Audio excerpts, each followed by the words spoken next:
am Shari Bishop Anastras, and I am 21 years old, currently living at Dulugon, Maramag, Bukidnon. So let's talk about who am I, to be able, my background, and you also know me.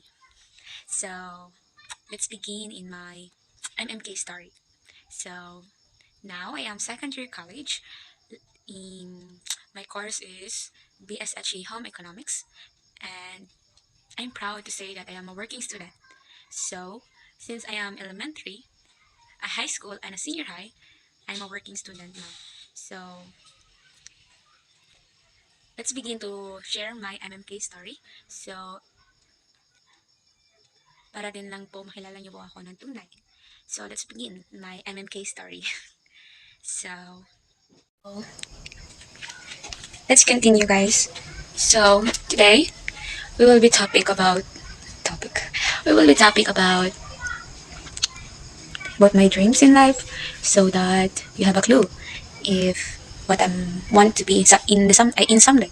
So first, let's talk about my present situation now. So I am proud to say that I am working student, guys. So do you know that it's so hard to balance, or what we say, time management, because it's not easy to to go school, home, to manage all. That's why it's so hard for me as a working student, because I cannot longer sometimes focus my study because I think my time is short. So now my current situation is I am a second year college, but also I'm a working student. So I have a responsibility in this big home. I live in a big home, and this family is so rich, and sila yung nagpapaaral sa akin, guys, ngayon sa college. So let's begin what is my work, my experience this house today.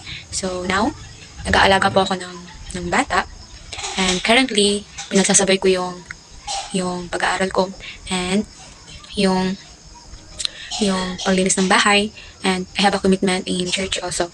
So as a working student, it's not easy because sometimes sometimes meron talagang fail, like you're scared to risk something, like that. Like sometimes I can imagine that what is my future someday. So since I was in elementary, since I'm 6 years old, my mother and father was separate because my father have a mistress. That's why they separate to each other. So I am the eldest, and and I have two sisters. So we have three in the family, and four if I count with my mother. So since when I was elementary, I know that my mother can afford whatever we needs, like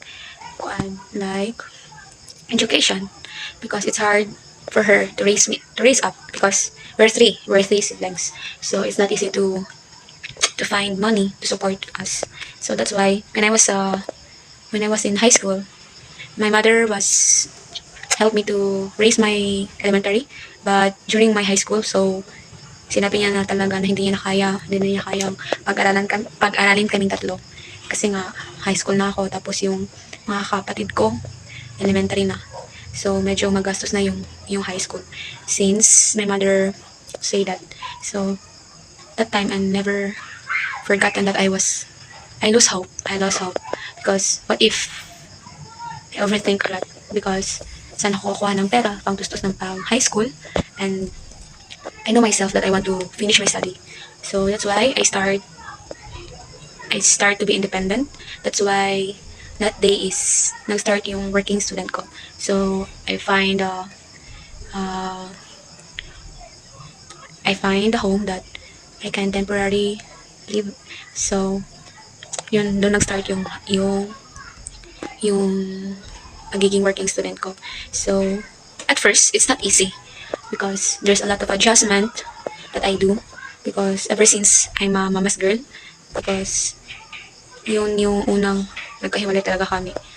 But at the first place, and suddenly, after months, years, so parang na-embrace ko na yung lahat ng pangyayari na nangyayari sa buhay ko, so that I I finished my high school as working student until in senior high school. And here, I am a college now, but my current situation is not changed because I assume that during my college, I didn't say the same as high school because I know that working student is not easy, guys. It's not easy because there's a lot of adjustment, pain. There's a lot of pain, struggles that you've been encounter, and you cannot go anywhere.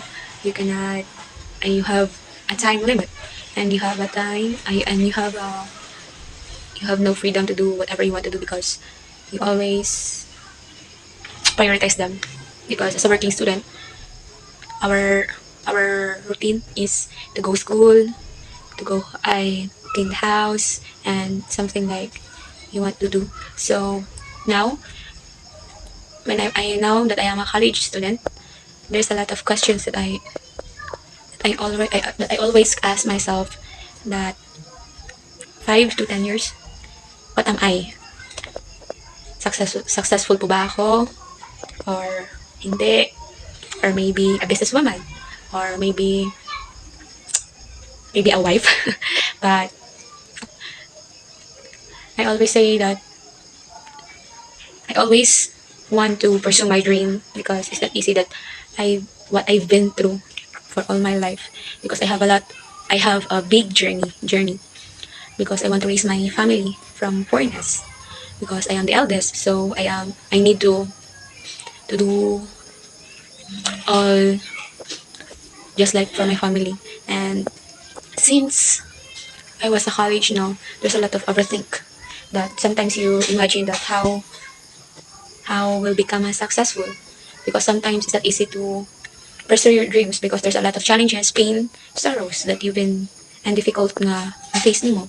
But I do believe that sometimes I know that I raise myself and sometimes I know that what I want to be in the future is I want to pursue and I want to claim it because for all my life that I become a working student, sometimes I always remind myself that ayoko na. Ayoko na maging working student. Ayoko na maging ganito lang yung parating may nag-uutos. Tapos yung routine mo is bahay, aralan, yung ganun. Tapos ayoko ng buhay na may control because I just want to be a successful din naman. But through my journey, I always imagine that sometimes there's a negative feelings that there's a lot of what ifs. What if hindi ako makagraduate? What if hindi ko na kaya? What if hindi ako makapagtapos ng college? And what if hindi ko matulungan yung family ko?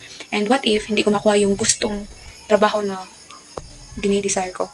So, we know that God knows what we in the future. But I do believe that through her grace, so I can do all things impossible to possible.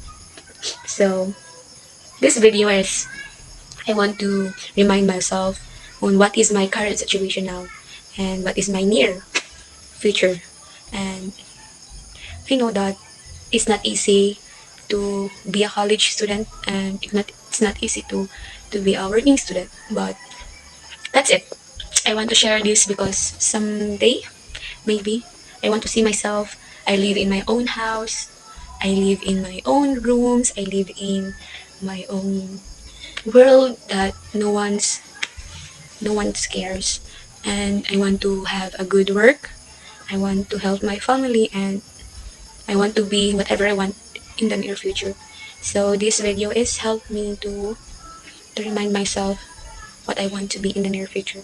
And I see that I want to reflect then also if I am successful someday because this video is I'm just a little bit I need to be hardworking so that my plans in life will be go and will be pursue, and that's all. The purpose of this video is I want to see myself 5 years or 10 years ago, if I finish my study from SMU, Central Mindanao University, a course of BS, a Bachelor of Science, Home Economics, and I want to reflect myself 5 years later if I am a successful woman and if I graduated. So this video is recorded to be part of my successful and to be part also as a evidence if I pursue my dreams. So I want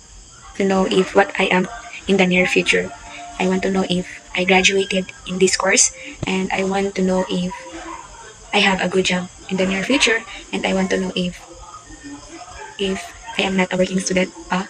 And this video is the proof if I successful. And that's all. Thank you. Bye guys.